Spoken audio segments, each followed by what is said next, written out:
कोळशाच्या प्रदूषणामुळे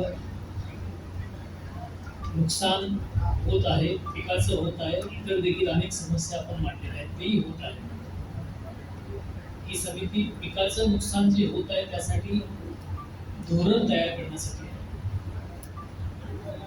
जे वस्तुस्थिती ही नक्की आहे की पिकाचं नुकसान होत आहे, पण हे नुकसान भरपाई देण्यासाठी जसं नैसर्गिक आपत्तीमुळं नुकसान भरपाई पिकाची होत असेल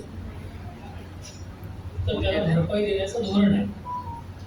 परंतु मानवनिर्मित परिस्थितीमुळं जसं या बाबतीमध्ये कोळशाचं प्रदूषण होतं आणि पिकाचं नुकसान होतं, ते देण्यासाठी समाव धोरण नाही आहे. तर हे जोपर्यंत धोरण आपण तयार करत नाही तोपर्यंत त्याला कायदेशीर आधार राहणार नाही. त्याच्यामुळं हे धोरण तयार करण्यासाठी ही समिती आहे. ही समिती तयार होण्यामध्ये माननीय मुनगंटीवार साहेब यांचा हा मोठा सहभाग याच्यामध्ये आहे. माननीय मुनगंटीवार साहेबांची या प्रश्नाच्या अनुषंगाने जी तळमळ आहे ती मी स्वतः पाहिलेली आहे. आमदार महोदय देखील त्याचा पाठपुरावा नेहमी बाळाकडे येऊन त्यांनी केलेल्या शासन स्तरावर ते देखील करत असतात. आज आम्ही सकाळपासून त्या दौऱ्याला सुरुवात केलेली आहे. चंद्रपूरमधली सुद्धा अनेक ठिकाणं वाशीपासून ते ओपन कास्ट माईन, सायडिंग, CTPSला जाणारा तो कन्व्हेअर बेल्ट, त्यानंतर यवतमाळ मध्ये सुद्धा यवतमाळ जिल्ह्यातल्या अनेक ठिकाणी गेलो, गावामध्ये गेलो, तिथले सायडिंगला गेलो आणि प्रत्येक ठिकाणी आम्ही लोकांच्या बरोबर संवाद देखील साधत आहे. आणि आज या ठिकाणी संवाद या ठिकाणी आपण साधत आहोत. खरं तर म्हणजे प्रश्नाची तळमळ असल्यानंतर आपल्याला अनेक माध्यमातून ती तळमळ दिसून येते. खरं तर मुनगंटीवार साहेबांचं कार्यक्षेत्र चंद्रपूर जिल्ह्यामध्ये आहे. म्हणजे ते म्हणू शकले असते की चंद्रपूर जिल्ह्यामध्ये माझं काम संपलं, आता तुमचं तुम्ही एकटे जा आणि काय असेल तर तुम्ही वणीकडे पहा, असं म्हणू शकले असते.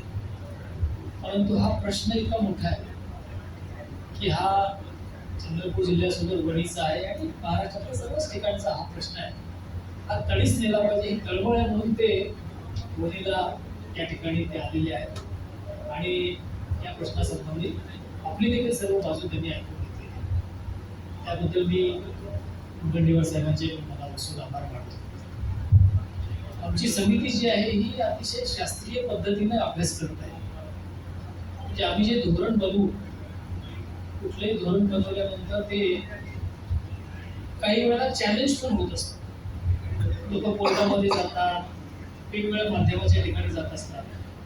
तर म्हणून जे काही आमच्या समितीचे रिकमेंडेशन, शिफारसी ज्या राहतील त्या शास्त्रीय आधारावर असल्या पाहिजे, ते टिकल्या पाहिजे. तो आमचा प्रयत्न आहे. त्याच्यामुळं एक आमच्या समितीनंच एक सायंटिफिक समिती नेमलेली आहे. त्याच्यामध्ये कृषी विभाग आहे. कृषी विभागाचे या ठिकाणी काही कृषी विद्यापीठाचे शास्त्रज्ञ या ठिकाणी आहेत या टेक्निकल कमिटीमध्ये. त्याच्यामध्ये मेरी सारखी संस्था आहे, त्याच्यामध्ये LPCBचे देखील तज्ज्ञ त्याच्यामध्ये असणार आहे, आणखी देखील तज्ज्ञ असणार. ते अभ्यास करतील. सुरुवात केलेली आहे की या कोळशाच्या प्रदूषणाचा दुष्परिणाम पिकावर कसा होत आहे, जमिनीच्या मातीवर कसा होत आहे, हा सर्व शास्त्रीय अभ्यास करून त्याचा अंतर्भाव आम्ही आमच्या समितीमध्ये घेणार आहोत. जेणेकरून कोणी जरी चॅलेंज केलं तर देखील त्याला एक शास्त्रीय आधार असा असणार. निश्चितपणे त्या दिवसभरामध्ये आणि शेवटी आपल्या तर भावना मला खूप तीव्र जाणवल्या.